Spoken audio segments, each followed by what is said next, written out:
لله وكفى والصلاة والسلام على سيد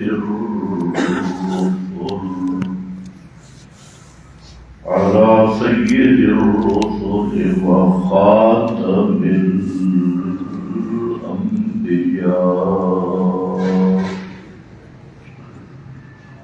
أما بعد فأعوذ بالله من الشيطان الرجيم. بسم الله الرحمن الرحيم. النبي أولى بالمؤمنين من أنفسهم. سبحان ربك رب العزة عما يصفون وسلام على المرسلين.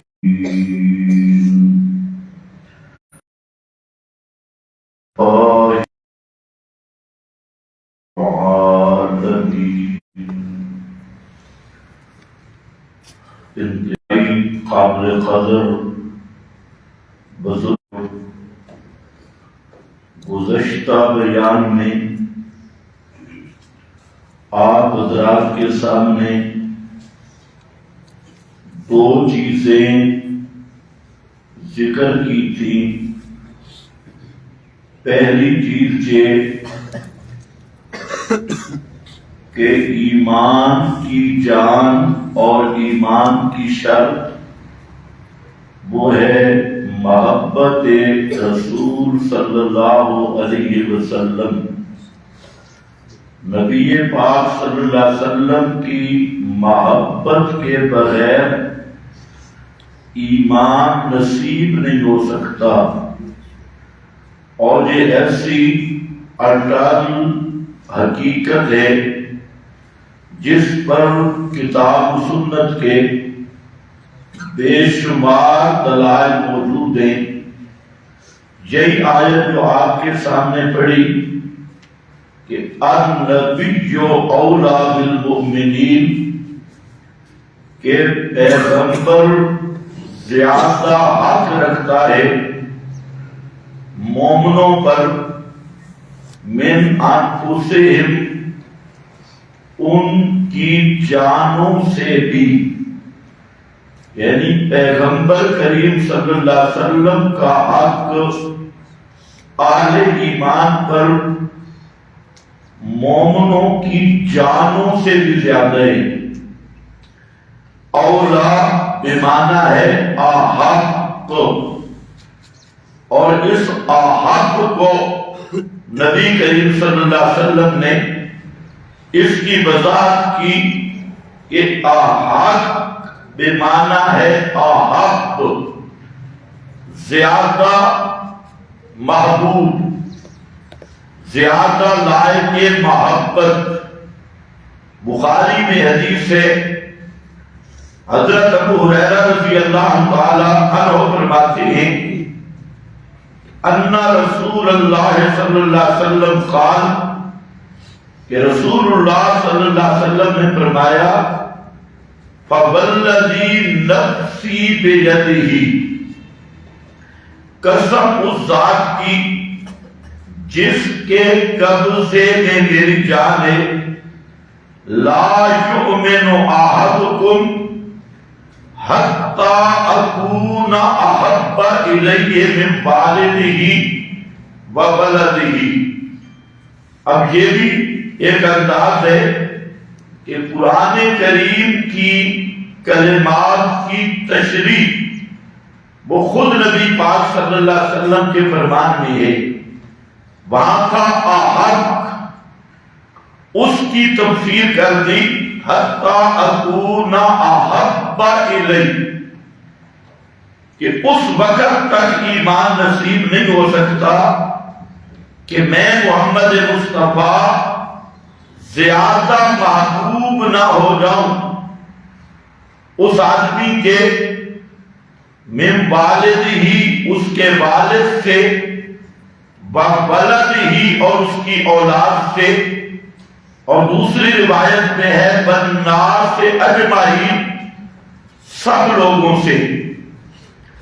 یہ دعویٰ کی دلیل ہے کہ جب تک نبی کریم صلی اللہ علیہ وسلم کے ساتھ ساری کائنات سے بڑھ کر محبت نہیں ہوگی، اپنے والدین، اولاد، ماں باپ، رشتہ دار، دوست، احباب، برادری، اس سب سے زیادہ محبت نبی کریم علیہ السلام سے نہیں ہوگی تو لا یؤمنو، وہ آدمی مومن نہیں، ایمان نصیب نہیں ہو سکتا.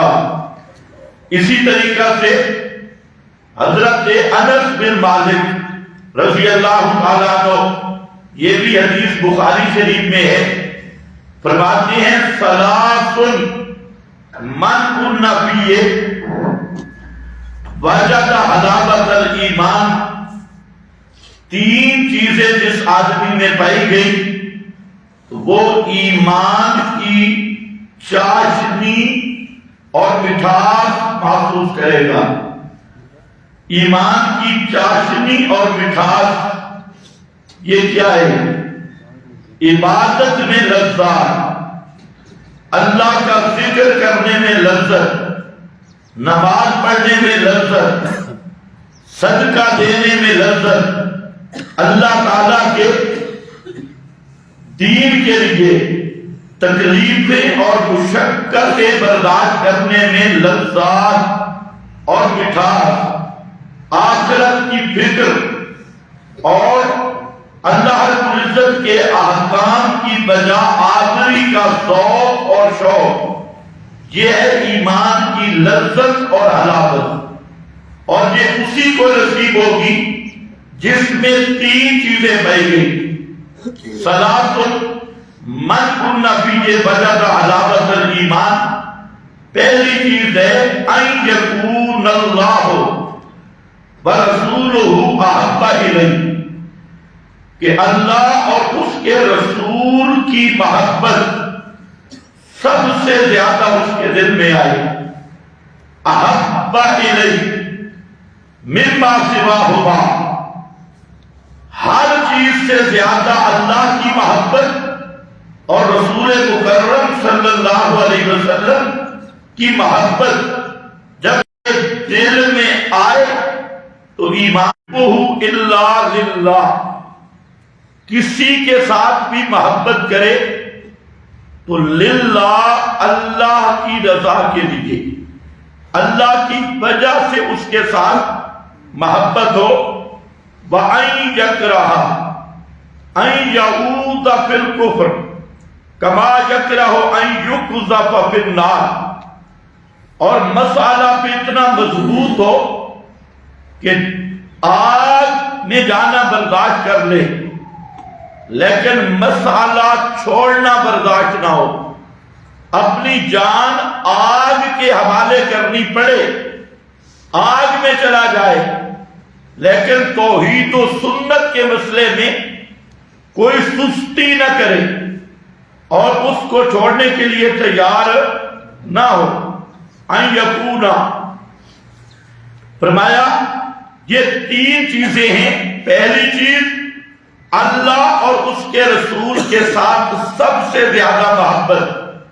دوسری چیز کہ کسی سے دوستی یا دشمنی کا بیجار، کسی سے تعلق یا قطع تعلق کا بیجار، کسی سے محبت یا نفرت کا بیجار، وہ اللہ اور رسول کی محبت بن جائے. اور تیسری چیز کہ مسئلہ توحید پر اتنا پکا ہو کہ آگ میں چلا جانا پڑے چلا جائے، اپنی جان آگ کے حوالے کرنی پڑے کر دے، لیکن مسئلہ کو نہ چھوڑے. یہ تین چیزیں جس آدمی کو مل گئی، وجد حلاوۃ الایمان، وہ ایمان کی لذت محسوس کرے گا. آج ہماری عبادات ہیں لیکن لذت نہیں.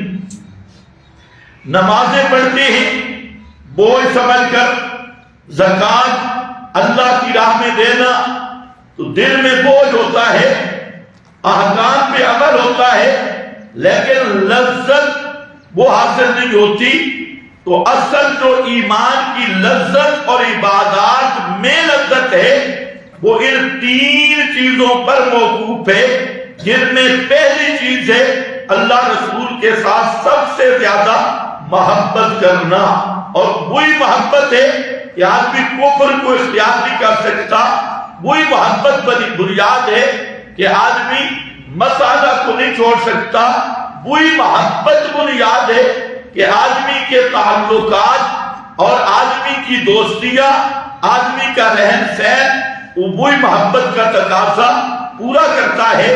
تو یہ پہلی شرک ہے، مسئلہ کی بنیاد، کہ اس وقت تک ایمان نصیب نہیں ہوگا جب تک رسول اللہ صلی اللہ علیہ وسلم سے ساری کائنات سے بڑھ کر محبت نصیب نہیں ہوگی اور آپ صلی اللہ علیہ وسلم کے ساتھ تعلق نصیب نہیں ہوگا. اسی طرح ایک حدیث میں ہے جاء رجل الی النبی صلی اللہ علیہ وسلم، ایک آدمی نبی کریم علیہ السلام کی خدمت میں آیا اور اس نے عرض کی متی الساعہ، قیامت کب آئے گی؟ اب یہ اہم سوال ہے کہ قیامت نے آنا ہے اور قیامت کب آئے گی، اور اس کا جواب قرآن مقدس میں 17 مقامات پہ موجود ہے، اور خود نبی کریم علیہ السلام کی متواتر احادیث میں موجود ہے کہ قیامت کب آئے گی. وہ جو مخصوص گھڑی ہے قیامت کی، یہ اللہ تعالیٰ نے اس کا علم کسی فرشتہ کو بھی نہیں دیا. اس کا علم محمد مصطفیٰ صلی اللہ علیہ وسلم کو بھی عطا نہیں کیا کہ قیامت کب آئے گی. یہ ایک ایسا سوال ہے، قرآن خود کہتے ہیں یسألونک عن الساعہ، کہ میرے پیغمبر یہ تجھ سے قیامت کے بارے میں پوچھتے ہیں کہ قیامت کب آئے گی.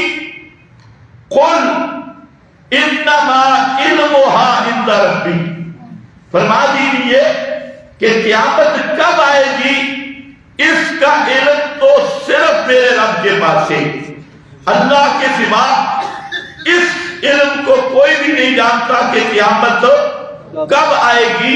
اور یہ ایک ایسا مسئلہ ہے کہ اگر کوئی شخص یہ دعویٰ کرے کہ مجھے قیامت کی گھڑی کا پتہ ہے، قیامت کب آئے گی اس کب آنے کا مجھے پتہ ہے، تو تمام علماء فرماتے ہیں کہ وہ بندہ مرتد ہو گیا. اور اگر یہ عقیدہ رکھے باقی سارے عقائد اس کے درست ہیں، کوئی عقیدے میں گڑبڑ نہیں، لیکن صرف یہ کہتا ہے کہ قیامت کب آئے گی اس مخصوص گھڑی کا نبی کریم صلی اللہ علیہ وسلم کو علم ہے، تب بھی وہ بندہ کافر ہے اور مرتد ہے. کتاب و سنت کی بے شمار نصوص کا منکر ہے. یہ لوگوں کو سمجھ نہیں آتی. جس چیز کو اللہ نے قطعی طور پہ فرما دیا کہ انما علمها عند ربی، پیغمبر کریم سے اعلان کروایا گیا کہ میرے محبوب آپ اعلان کریں کہ قیامت کب آئے گی، یہ علمها عند ربی، یہ علم صرف میرے رب کے پاس ہے. اور اسی پر حضرت عبداللہ بن عباس نبی پاک صلی اللہ علیہ وسلم کے صحابی، حضرت قتادہ تابی، مجاہد تابی، عطا تابی، ان کے فرمودات تمام مفسرین نے لکھے کہ لم یطلع علیہا ملکا مقربا ولا نبی مرسلا، قیامت کب آئے گی اللہ نے کسی مقرب فرشتے کو بھی یہ خبر نہیں دی، اور نبی مرسلا کسی نبی مرسل کو بھی اس کی خبر نہیں دی. حتیٰ کہ وہ متواتر حدیث آپ کی زندگی کے آخری ایام میں جبریل جب دیہاتی کی شکل میں آپ کے پاس آیا اور جب سوال کیے ان میں ایک سوال یہ بھی تھا متی الساعہ، قیامت کب آئے گی؟ تو آپ صلی اللہ علیہ وسلم نے وہاں پر مسئلہ صاف کر دیا، فرمایا مل مسئول عنہا بعالم من السائل، کہ پوچھنے والے جس سے پوچھا ہے اس معاملہ میں سائل اور مسئول برابر ہے۔ نہ پوچھنے والے کو پتا ہے جس طرح پوچھنے والے کو پتا نہیں، جس سے پوچھا ہے اس کو بھی پتا نہیں۔ اور پھر قرأ، آپ نے قرآن پاک کی آیت پڑھی، سورہ لقمان کی آخری آیت، فرمایا ان اللہ عندہ علم الساعہ، فرمایا 5 چیزوں کا علم یہ اللہ نے اپنے ساتھ خاص کر دیا ہے۔ فی خمس لا یعلمہن الا اللہ، یہ ان 5 چیزوں کے اندر سے ہے جن کا علم اللہ نے کسی کو بھی عطا نہیں کیا، اور ان میں 5 میں سے پہلی چیز ہے قیامت کب آئے گی، یہ علم اللہ نے اپنے ساتھ خاص کیا ہے۔ اسی پر تمام شارحین ابن حجر، علامہ عینی، قسطلانی، ابن بطال اور جتنے شارحین بخاری، شارحین مشکات، شارحین مسلم، سب کے سب محدثین نے یہاں پر ایک جملہ لکھا کہ اللہ کے محبوب صلی اللہ علیہ وسلم نے اتنا جملہ، لمبا جملہ کیوں فرمایا مل مسئول عنہا بعالم من السائل، حالانکہ کہنا چاہیے تھا لا ادری، میں نہیں جانتا۔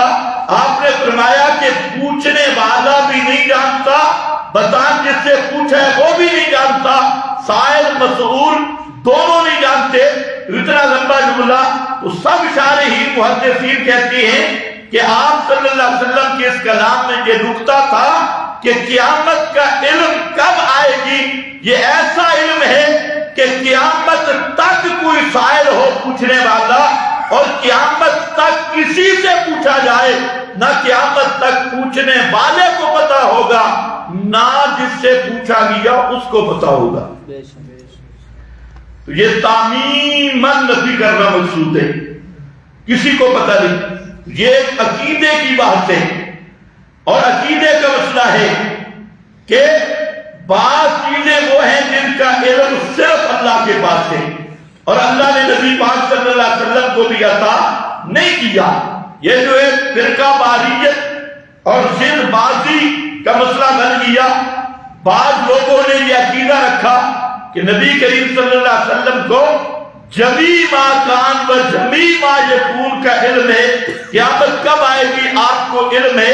تو یاد رکھو یہ خالصتاً کفریہ نظریہ ہے، خالصتاً شرکیہ نظریہ ہے، اور خالصتاً کتاب و سنت کے خلاف نظریہ ہے کہ اللہ رب العزت نے بعض وہ امور ہیں جو اپنے ساتھ خاص کر رکھے ہیں اور کسی کو بھی اس کی خبر نہیں دی۔ ان میں سے ایک چیز ہے قیامت کا وقوع، وہ گھڑی کہ قیامت کس گھڑی، کس سال اور کب آئے گی، کتنی مدت کے بعد آئے گی، یہ وہ علم ہے کہ اللہ کے ساتھ خاص ہے، اللہ نے یہ علم کسی کو بھی عطا نہیں کیا۔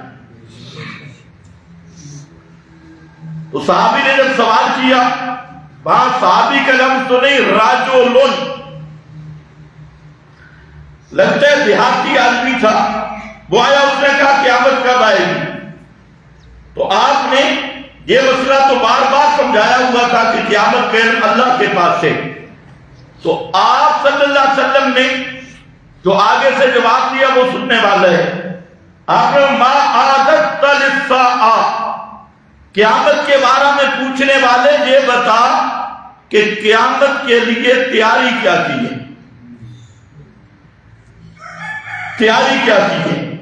یہ علم عربیت اور ہر زبان کا ضابطہ ہے کہ سائل ایک سوال کرتا ہے جو مناسب نہیں ہوتا، لیکن جواب دینے والا ایسا جواب دیتا ہے جس سے سائل کو نفع ہو، سائل کو فائدہ ہو۔ تو اب یہ بات تو طے شدہ تھی کہ قیامت کا علم تو اللہ کے پاس ہے، تو آپ نے سوال پہ سوال کیا اور فرمایا ما اعددت للساعہ، یہ بتا قیامت کے لیے کیا تیاری کی ہے۔ یہ جملہ ہے سننے والا۔ آگے وہ کہنے لگا کہ میرے پاس اتنے اعمال تو نہیں ہیں، عمل تو میں اتنے نہیں کر سکا، لیکن ایک بات ہے، انا احب اللہ ورسولہ، میں اللہ اور اس کے رسول کے ساتھ محبت کرتا ہوں۔ احب اللہ ورسولہ، اللہ رسول کے ساتھ محبت کرتا ہوں۔ فرمایا المرء مع من احب، آدمی اس کے ساتھ ہوگا جس کے ساتھ وہ محبت کرتا ہے۔ حضرت انس رضی اللہ تعالیٰ عنہ فرماتی ہیں کہ یہ بات سن کر اتنے ہم خوش ہوئے، اور میں اتنا خوش ہوا، ہم اتنے خوش ہوئے کہ قیامت کے دن آدمی اس کے ساتھ ہوگا جس کے ساتھ اس کی محبت ہوگی۔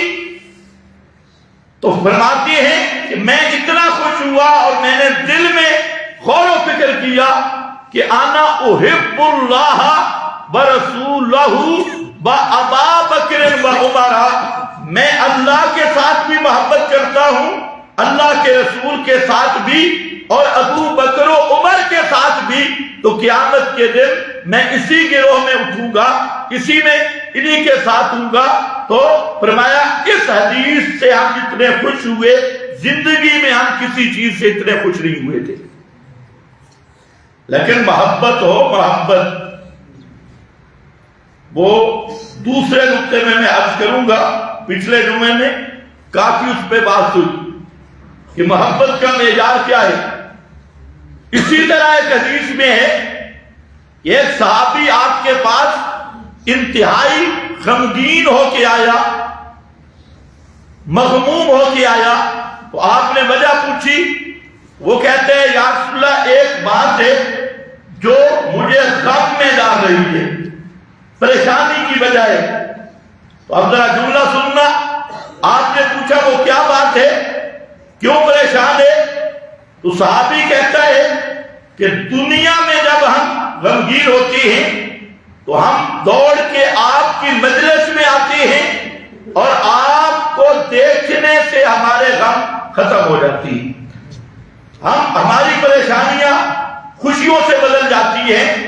لیکن میں جو جس سوچ میں ہوں، ذکرت موتی و موتک، میں نے یاد کیا اپنی موت کو بھی اور آپ کی موت کو بھی۔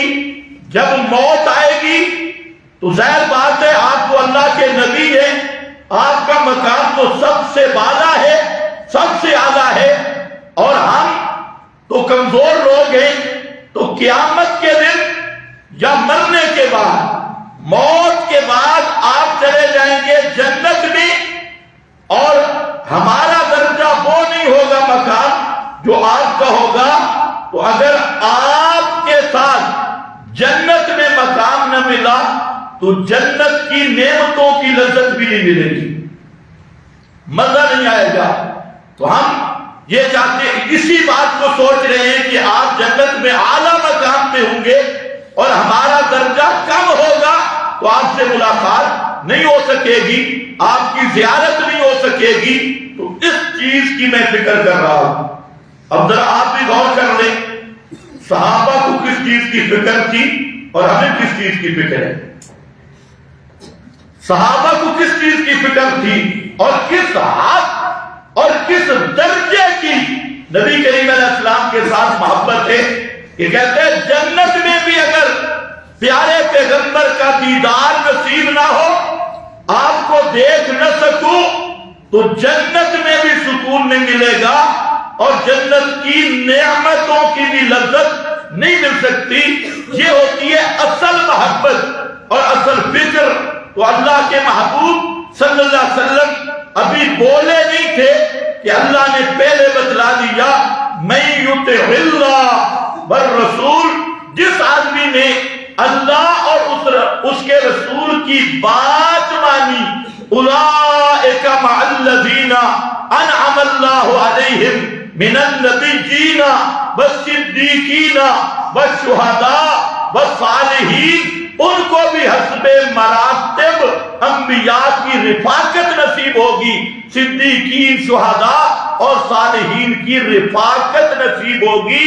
شرط یہ ہے کہ اللہ کی بات بھی مانے اور رسول اللہ کی بات بھی مانے، اطاعت کرے۔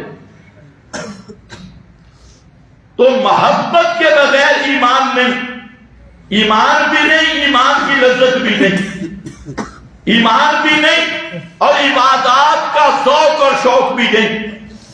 اب محبت کیا ہے؟ تو میں نے پچھلا جمعہ پہ تفصیلاً عرض کیا کہ ایک محبت، بعض لوگ کہتے ہیں محبت رسول کی کوئی حد ہی نہیں، جیسے جی چاہے محبت کرو، جیسے دل میں آئے محبت کرو۔ تو میں نے کہا یہ بنیاد غلط ہے۔ پیغمبر کے ساتھ محبت کا تعلق ایمان اور دین کے ساتھ ہے۔ اگر یہی بات ہوتی کہ محبت رسول کی شریعت نے کوئی حد نہیں رکھی، جیسے جس کا دل چاہے محبت کرے، تو پھر زلیخا کی محبت مذموم نہ ہوتی۔ زلیخا نے بھی تو پیغمبر کے ساتھ محبت کی تھی، کیوں بھائی؟ سمجھے اس کی محبت کی وہ محبت ٹھیک تھی؟ اور وہ ایسی محبت تھی جو پیغمبر کے لیے جیل کا ذریعہ بن گئی۔ تو زلیخا کی محبت میں حضرت یوسف راضی تھے؟ یہ تو وہ محبت ہے جس سے حضرت یوسف بھاگ رہے ہیں اور معاذ اللہ اللہ کی پناہ مانگتی ہیں۔ تو اگر ہر قسم کی مرضی کی محبت جائز ہوتی تو زلیخا والے عشق اور محبت سے پیغمبر کبھی معاذ اللہ نہ کہتے اور کبھی دوڑتے نہیں۔ یہ اس بات کی دلیل ہے کہ جہاں پیغمبر کے ساتھ محبت ہوتی ہے وہ محبت شرعی ہے، محبت دینی ہے، اپنی مرضی کی نہیں، اپنی خواہش کی نہیں، اپنی تمنا کی نہیں۔ اسی طرح مصر کی ان حسین اور یوسر باز ان عورتوں نے بھی حضرت یوسف سے محبت کا دعویٰ کیا اور محبت میں قطعنا ایدیہم، جنہوں نے اپنے ہاتھوں کو بھی زخمی کر دیا۔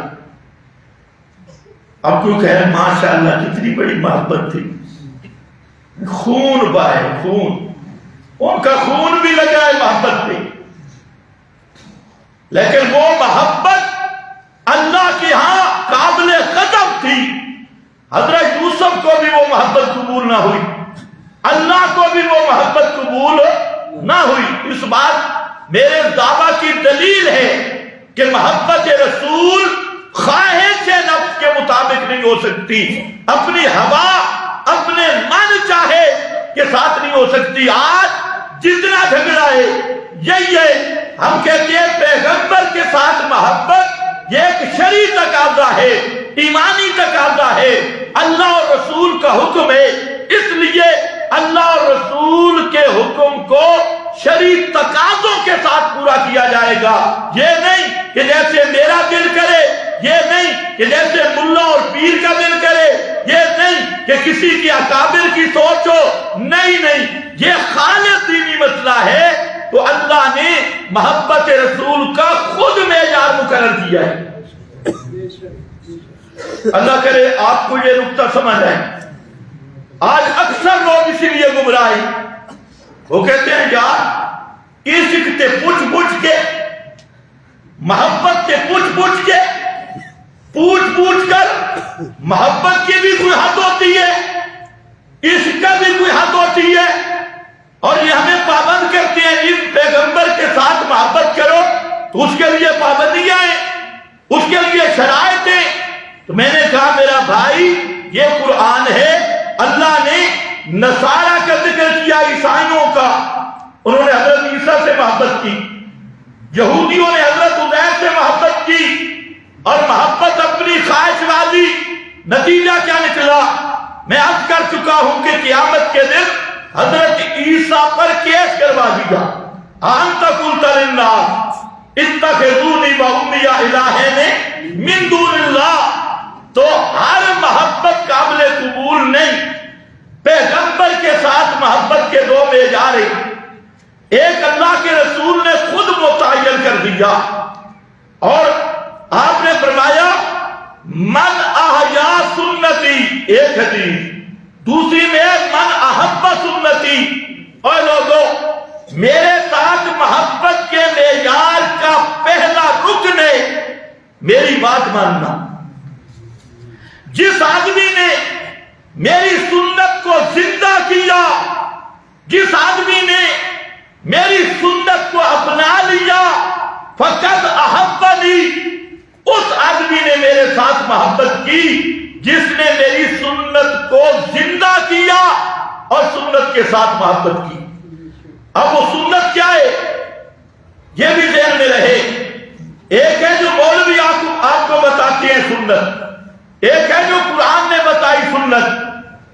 قل ہذہ سبیلی ادعو الی اللہ. میرے محبوب اپنی سنت کا بھی اعلان کر. ہذہ سبیلی، سبیلی کا معنی منہاجی و سنتی، میرا منہاج اور میری سنت کیا ہے؟ ادعو الی اللہ، میں دعوت دیتا ہوں اللہ کی طرف. اللہ کی طرف یعنی پیغمبر کی دعوت خالص توحید پہ مبنی ہے. تو پیغمبر کی محبت کے لیے سب سے پہلے شرک چھوڑنا ہوگا اور اللہ کی خالصتاً توحید کو اپنانا ہوگا، جس توحید کو قرآن نے بیان کیا اور جس کے سارے نشیب و فراز اور پوری توضیحات قرآن نے ذکر کی. اور اللہ نے اس مسئلہ توحید پر 30 پارے قرآن نازل کیا اور جس کا جو حصہ بھی پڑھو اللہ کی توحید پر مبنی ہے. اور توحید کا اصل امتحان جہاں سے شروع ہوتا ہے وہ ہے لہو دعوت الحق.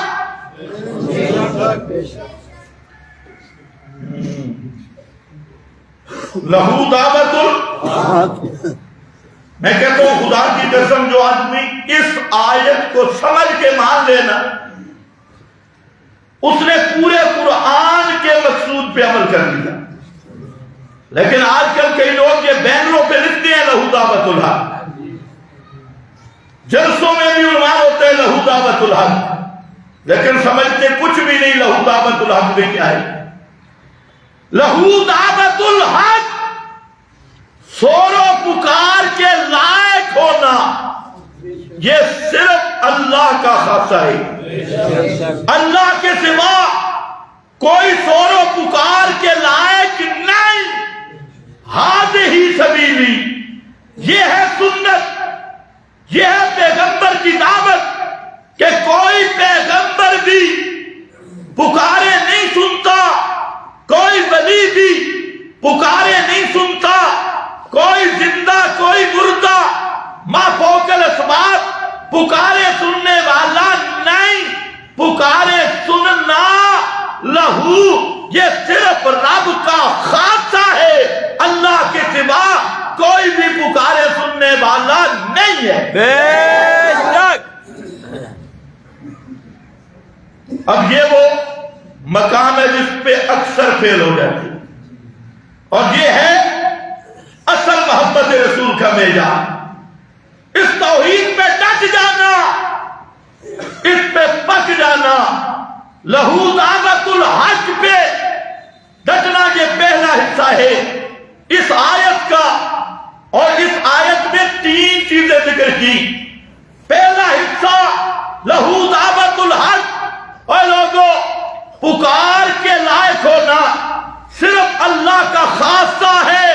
کوئی نبی ولی فرشتہ جبریل اسرافیل امام الانبیاء عزیر عیسیٰ بی بی مریم کسی کو بھی پکار کے لائق سمجھے وہ پورے نبی کے مشن کا منکر ہے. 1000 دفعہ محبت رسول کا دعویٰ کرے وہ کتی کافر رہے گا، بے ایمان رہے گا، اس کو محبت رسول کبھی نصیب نہیں ہو سکتی.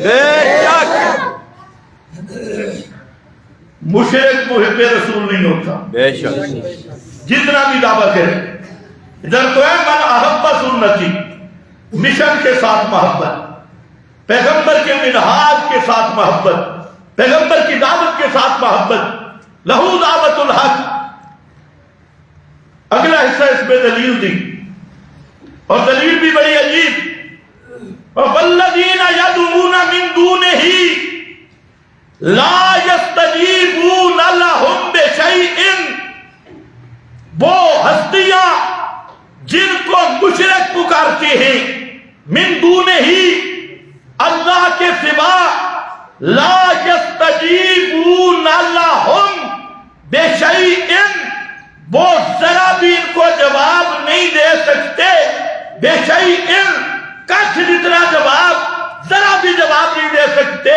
یہ دلیل فرمایا پکار کے لائق ہونا یہ صرف رب العالمین کا حق اور خاصہ ہے۔ اللہ کے سوا جن کو پکارتے ہیں، انبیاء کو پکارے تب، قبر سے دور کھڑے ہو کے پکارے تب، قبر کے قریب پکارے تب، لا یستجیبون لہم بشیء، ذرا بھی وہ جواب نہیں دے سکتے۔ پتہ چلا دلیل آئی، جب وہ استجابت کر نہیں سکتے تو پکار کے لائق ہو کیسے سکتی ہے؟ دلیل دی، اور پورا قرآن بھرا ہے۔ قال ربکم ادعونی استجب لکم، تمہارے رب نے کہا ہر مشکل مصیبت میں ادعونی، صرف مجھ کو پکارو، میرے سوا کسی کو نہ پکارنا۔ ادعونی کیوں؟ فرمایا استجب لکم، میں ہوں پکار کے لائق، استجب لکم، میں ہوں تمہاری پکارے پوری کر سکنے والا، استجب لکم۔ اور یہ لا یستجیبون لہم بشیء، یہ استجابت نہیں کر سکتے، بشیء ذرا بھی، یہ پکار کے لائق نہیں۔ استجب لکم، میں ہوں، اگر شک ہو آدم کو دیکھ لو، مجھے پکارا، فاستجبنا، استجابت میں نے کی، یقین نہ آئے نوح پیغمبر نے مجھے پکارا، فاستجبنا، میں نے اس کی حاجت روائی کی، یونس پیغمبر نے مجھے پکارا، فاستجبنا، زکریا پیغمبر نے مجھے پکارا، فاستجبنا، یوسف پیغمبر نے مجھے پکارا، فاستجبنا، محمد مصطفیٰ نے مجھے پکارا، فاستجاب لہم ربہم، میں نے ان کی استجابت کی۔ فرمایا لوگوں مسئلہ یہ ہے پکارے سننے والا یہ صرف رب ہے، رب کے سوا کوئی پکار سننے والا نہیں۔ پورا قرآن اور پوری دعوت محمدیہ کا محور اور مرکز یہی مسئلہ ہے کہ ہر ایک کی پکار کو سننے والا کون؟ صرف اللہ۔ دلیل فرمایا لہو میں حسر ہے۔ مولوی لوگ تو جانتے ہیں لیکن جان بوجھ کے بے ایمانی کرتے ہیں۔ حسر میں دو چیزیں ہوتی ہیں، ایک نفی ایک اثبات۔ تو لہو کا معنی اللہ ہی پکار کے لائق ہے اور کوئی پکار کے لائق نہیں۔ لا یستجیبون میں اس نہیں پر دلیل ہے کہ یہ پکار کے لائق کیوں نہیں۔ فرمایا جواب نہیں دے سکتے، بے شیء ذرا بھی استجابت نہیں کر سکتے، اور اس بات کہ اللہ ہی پکار کے لائق ہے۔ دلیل استجب لکم، اللہ ہی استجابت کرنے والا ہے، نفی پر بھی دلیل، اس بات پہ بھی دلیل۔ اب آگے اللہ نے مثال دی، مثال سے مسئلہ ذرا صحیح سمجھ آتا ہے۔ آسان مثال فرمایا اللہ کباسط کفیہ الی الماء، ایک پیاسا آدمی شدت سے پیاسا وہ تالاب یا دریا کے کنارے پہ بیٹھتا ہے اور دریا اور تالاب کے کنارے پہ بیٹھ کے اپنے ہاتھ پانی کی طرف پھیلاتا ہے ہاتھ پھیلاتے ہیں اور کہتے ہیں اے پانی میرے منہ میں آ جا، اے پانی میرے منہ میں آ جا۔ فرمایا قیامت تک اگر اس کو زندگی مل جائے اور یہ تالاب کے کنارے پہ بیٹھا رہے، پانی کو پکارے اے پانی میرے منہ میں آ جا، میں فلانے بزرگ کا صاحبزادہ ہوں، میں فلانے حضرت صاحب کا بیٹا ہوں، حوالے بھی دے، میرے منہ میں آ جا۔ اللہ فرماتے وبا ہوگا بے بالغہ، قیامت تک بیٹھا رہے تالاب کے کنارے پر اور پانی کو بلاتا رہے، او پانی آ جا، او پانی آ جا۔ قیامت تک پانی اس کے منہ میں آ سکتا؟ آ جائے گا پانی؟ کیوں؟ طریقہ یہ تھا، رسی لیتا، ڈول لیتا، کنویں یا تالاب میں ڈال کے پانی کھینچتا، یا اپنے ہاتھوں سے چلو بھرتا، جب برتن سے لیتا، یہ اسباب استعمال کرتا، لیکن یہ کنارے پہ بیٹھا ہے اور پانی کو آوازیں دے رہا ہے، اے پانی میں میرے منہ میں آ جا، میں پیاسا ہوں۔ تو قیامت تک پانی ہے تو تر و تازہ، دریا کا پانی ہے تو تر و تازہ، ہے تو خوشبودار، لیکن اس کے منہ میں آ سکتا اس لیے کہ اسباب نہیں۔ توجہ ہے؟ کتنی صاف مثال ہے۔ اسباب نہیں، کباسط کفیہ الی الماء لجبل غفاہ وما ہوا ببالغہ۔ مولانا حسین علی رحمت اللہ تعالیٰ علیہ اس مثال کی توضیح کرتے ہیں کہ اللہ نے یہ مثال کیوں دی۔ اللہ فرماتے ہیں جس طرح تالاب پہ بیٹھنے والا پانی کو آوازیں دے رہا ہے، پکار رہا ہے، اور قیامت تک پانی اس کے منہ میں آنے والا نہیں، فرمایا اسی طرح یہ مسئلہ سمجھ کہ یہ جو قبر کے سرانے میں بیٹھا ہے، نبی کی قبر پر بیٹھنے والا، روضہ اقدس کی جالی پہ بیٹھنے والا، اور پکار رہا ہے یا رسول اللہ انظر حالنا۔ آج کل ویسے پکارتے دل میں تھوڑا سا اونچی پکار آئے نا تو ڈنڈوں کا کھڑکھڑ بھی ساتھ آتا ہے۔ وہ جو شرطیں کھڑے ہیں نا اوپر نہیں پکار دے دیتے ماشاءاللہ، اور وہ اللہ سے بھی دعا مانگنی ہو نا تو روزے کی طرح منہ نہیں کرنے دیتے۔ تو حاجی گئے انہیں پتہ ہے، دعا کرنی ہو تو کیا کہتے ہیں کدھر منہ کر؟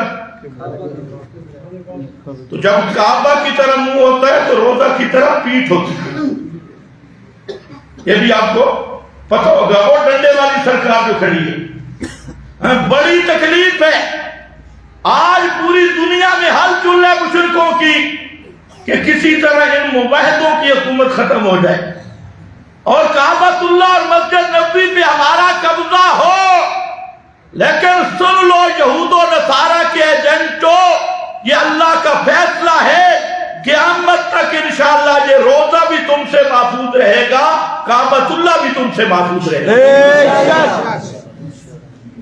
کر لو بہانے، یہ تو میرے پہ نبی کی دعا کھڑی ہے، لا تجعل قبری وثنا یعبد، پیغمبر کی دعا ہے اللہ میری قبر کی پوجا پاٹ سے بچانا، اس کو بت نہ بنانا جس کی عبادت کی جائے۔ تمہارے ہاتھ میں باو سلطان کی قبر لگی، تم نے کیا کیا؟ وہاں ریچھ کتے نہیں لڑائے، عرس ہو رہا ہے، ریچھ کتے لڑائے، مزاروں پہ کجلیاں نچائیں، وہاں پر ننگے ڈانس ہوئے، اور وہاں پر بانسریاں میلے، گانے بجانے، اولیاء اللہ کے مزارات کو تم نے موت کے کنویں سے بھی آگے لے گئے، اور ہر قسم کی فحاشی بے حیائی، چرس کے اڈے، شراب کے اڈے، زنا بدکاری کے اڈے، جسم فروشی کے اڈے تم نے مزارات کو بنا دیا۔ میرے اللہ نے اپنے نبیوں کی قبروں کو محفوظ رکھا، باقی قبروں کا نشان نہیں رہنے دیا، اور امام الانبیاء کی قبر پہ فوجی دستہ کھڑا کر دیا، وہاں تک کوئی پہنچ ہی نہیں سکتا۔ توجہ کر، انظر حالنا اسمع قالنا، ہماری بات سن لو، انظر حالنا اسمع قالنا، اور نہیں تو ادعو اللہ لنا، ہمارے لیے اللہ سے سفارش کرو، ہماری دکان نہیں چل رہی، مکان نہیں چل رہا، اللہ کے ہاں دربار میں سفارش کرو۔ اور شیخ الحدیث ہے گجرانوالہ کا، ماشاءاللہ ہے بھی دیوبندی، وہ کہتے ہیں نا مشرک تو کہتے ہیں بابا میری تیرے آگے اور تیری اللہ کے آگے۔ اس بزرگ نے لکھا جب وہاں جاؤ نا تم کہو حضرت عمر کی دربار، حضرت عمر سفارش کرے ابو بکر صدیق کو، ابو بکر سفارش کرے نبی پاک صلی اللہ علیہ وسلم کو، اور نبی پاک سفارش کرے اللہ کے دربار۔ توجہ ہے؟ تمہاری حضرت عمر کے پاس، حضرت عمر کی ابو بکر صدیق کے پاس، اور ابو بکر صدیق کی نبی پاک صلی اللہ علیہ وسلم کے پاس، اور اللہ کے نبی کی۔ کل تک یہ دیوبندی بھی کہتے تھے جو یہ کہنا میری تیرے آگے اور تیری یہ مشرک ہے، تو اب تو تین واسطے اور بھی نکل رہے، یہ موحد ہے، یہ تین واسطے بنانے والے موحد ہیں، ایک واسطہ ماننے والا مشرک ہے۔ اللہ ان کے دماغ کو بھی صحت عطا فرمائے۔ توجہ ہے؟ کیا بات ہو رہی ہے؟ لا یستجیبون لہم، پانی کا تالاب ہے۔ مولانا حسین علی فرماتے ہیں جس طرح یہ تالاب کے کنارے پہ کھڑا آدمی پانی کو پکار رہا ہے، پانی تر و تازہ موجود ہے، پیغمبر کی قبر پہ پکارنے والا، پیغمبر کا جسم مقدس خوشبودار اور تر و تازہ موجود ہے، آج بھی تر و تازہ اور خوشبودار موجود ہے، لیکن جس طرح پانی کے آنے کے اسباب نہیں، اسی طرح پیغمبر کے سننے دیکھنے کے لیے اسباب، موت آ گئی، اسباب ختم ہو گئے، اسباب نہیں، تو فرمایا یہ بھی اسی طرح ہے، قیامت تک قبر پہ کھڑا آوازیں لگاتا رہے، لا یستجیبون لہم بشیء، وہ جیسے پانی پیاسے کے منہ میں نہیں آ سکتا، اسی طرح قبر والا بھی اس کی پکار کو نہیں سن سکتا اور اس کی حاجت روائی نہیں کر سکتا۔ یہ ہے اصل سنت۔ میٹھی میٹھی سنتیں بڑی یاد ہیں اور یہ سنت یاد نہیں ہے، یہ ہے نبی کا مشن۔ یہ دوسری چیز ہے دلیل۔ اب ایک تیسری چیز ہے، اور یہ تیسری چیز یہ بیان کر رہا ہوں، اس تیسری چیز کو تمہارے اکثر 2 نمبر اشاعتی بھی چھوڑ چکے، سمجھتے ہو نہیں سمجھتے؟ جی پترے تمہیں سمجھ بھی آئی ہے۔ یہ ہے تیسری چیز، حکم کہ یا اللہ یہ جو قبروں پہ پکار رہا ہے سفارش کے لیے یا حاجت روائی کے لیے، اور عقیدہ یہی ہے یہ سنتے ہیں، یہ پکارنے والا اس عقیدے کے ساتھ یہ ہے کون؟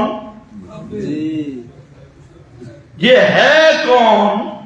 لگتا تو بڑا صوفی ہے، بظاہر تو بڑا متشرع ہے، شکل و صورت بھی صوفیوں والی ہے تو بڑا محدث اعظم، ہے تو بڑا مفتی اعظم، ہے تو بڑا شیخ مکرم، لیکن جو پکارا یہ ہے کون؟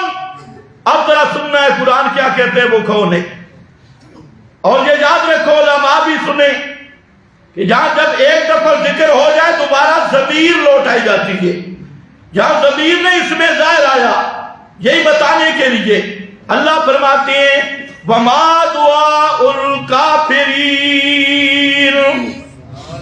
سارے پڑھو وَمَا دُعَاءُ الْكَافِرِينَ، وَمَا دُعَاءُ الْعَاشِقِينَ یا کافرین، وَمَا دُعَاءُ الْكَافِرِينَ إِلَّا فِي ضَلَالٍ، وَمَا دُعَاءُ الْكَافِرِينَ اور نہیں پکار کافران دی، نہیں پکار کافروں کی، کس کی؟ کس کی؟ کس کی؟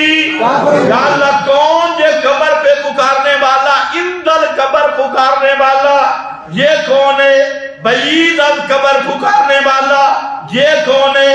اللہ فرماتے ہیں ما دعاء الکافرین، یہ شیخ الحدیث ہے تب بھی کافر ہے، یہ ملا ہے تب بھی، پیر ہے تب بھی، بزرگ ہے تب بھی، شیخ ہے تب بھی، وما دعاء الکافرین الا فی ضلال۔ اب یہ فتوے ہم لگا رہے، کوئی مولوی کرے صاحب کا ترجمہ کہ یہ جو پکارنے والا ہے نا ما دعاء الکافرین الا فی ضلال، ایسے نہیں کہا ولی کامل سید عنایت اللہ شاہ بخاری، کہو رحمت اللہ تعالی علیہ، سید عنایت اللہ شاہ بخاری کا ڈنکے کی چوٹ پہ یہ مسلک تھا، کوئی اندل قبر سننے کا قائل ہو تب، یا دور سے سننے کا قائل ہو تب۔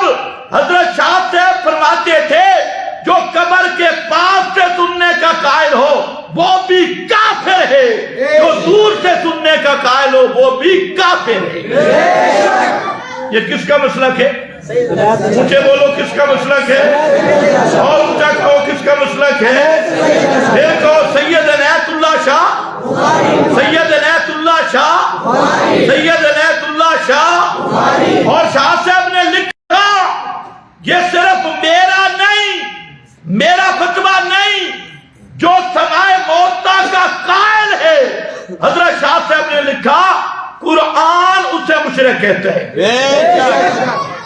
اب کتنے تعجب کی بات ہے کہ بعض لوگ حضرت سید عنایت اللہ شاہ صاحب کے نام پہ روٹیاں بھی کھاتی ہیں، ان کی نسبتیں بھی دیر کرتی ہیں، لیکن جب مسئلہ آئے سید عنایت اللہ شاہ کا مسئلہ کا آئے اور حضرت شاہ صاحب کا فتویٰ آئے تو ان کے منہ پہ 12 بج جاتی ہے، ہمیں گالیاں دینا شروع کر دیتی ہے۔ بھئی بابا تمہارا تھا،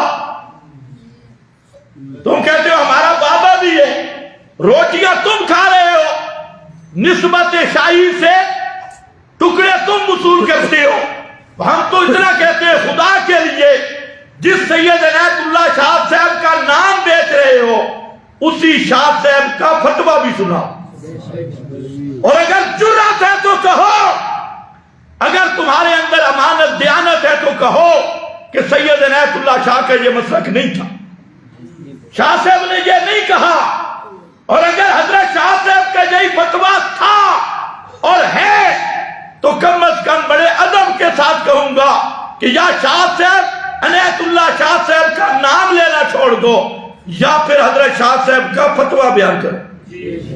سمجھو ہے؟ ہمیں کہتی ہیں جی اکابر سے ہٹ گئے، اکابر سے ہٹ گئے، ہم تو پہلے ہی کہتے تھے کہ کسی کے اکابر حجت نہیں، حجت کتاب اللہ ہے اور سنت محمد مصطفیٰ ہے، لیکن تم نے تو ایک حجت بنائی، تو اب آؤ سید عنایت اللہ شاہ صاحب کا فتویٰ مانو، اور جو حضرت شاہ صاحب کے ساتھ محبت کرنے والے ہیں ان سے میری گزارش ہے بڑے ادب احترام کے ساتھ کہ خدا کے لیے یہ کون سی فضا بنائی جا رہی ہے، سوچی سمجھی سکیم کے تاج جو للڑ ہیں یا للڑ نواز ہیں، جو بدعتیوں کے سپورٹر اور وکیل ہیں، جنہوں نے اشاعت التوحید کے بخیے اڑا دیے اور جنہوں نے توحید و سنت کے مشن کو دفن کیا اور للڑ اہل بدعت کے ساتھ سنگتوں میں، محبت میں، وفاداریوں میں انہوں نے یہ کہنا شروع کر دیا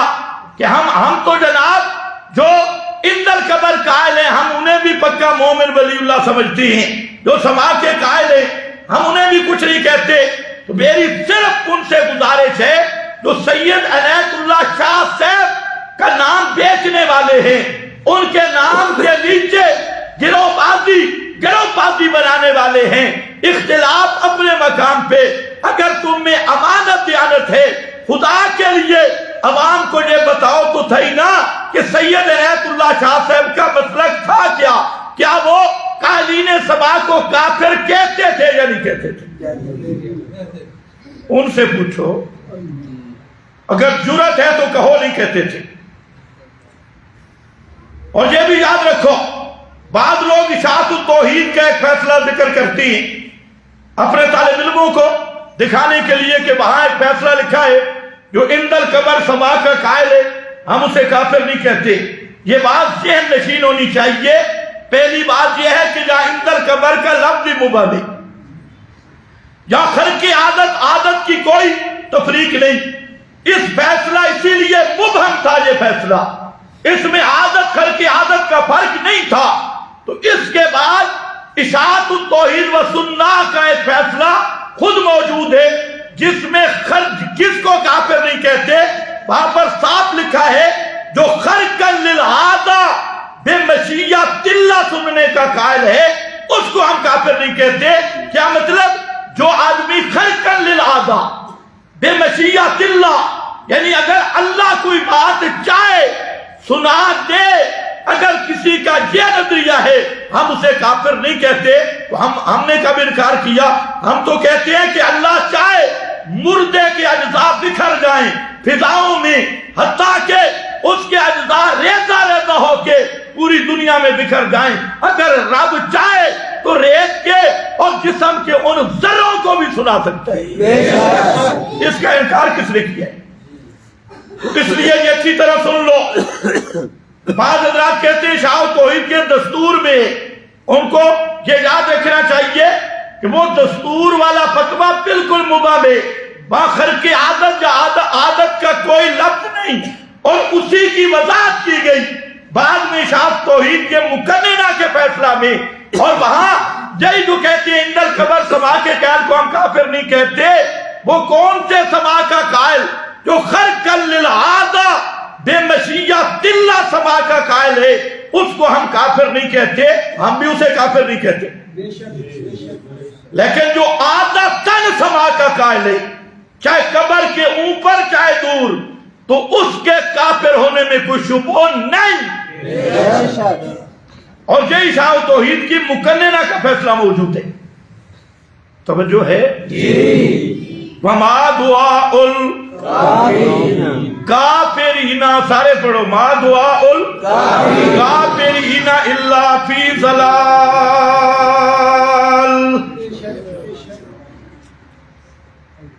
جمعے کا ٹائم آپ بھی ذرا ٹائم پہ تشریف لائیں، بہت لیٹ ہو جاتا ہے، ٹائم پہ تشریف لائیں، کم از کم آپ یہاں پر 12:30 بجے پہنچیں تاکہ جمعہ اور زیادہ جلدی پڑے۔ 1 گھنٹے کا بیان کافی ہوتا ہے۔ 12:30 12:40 پہ بھی تقریر شروع ہو تو ٹائم پہ جمعہ ہوگا۔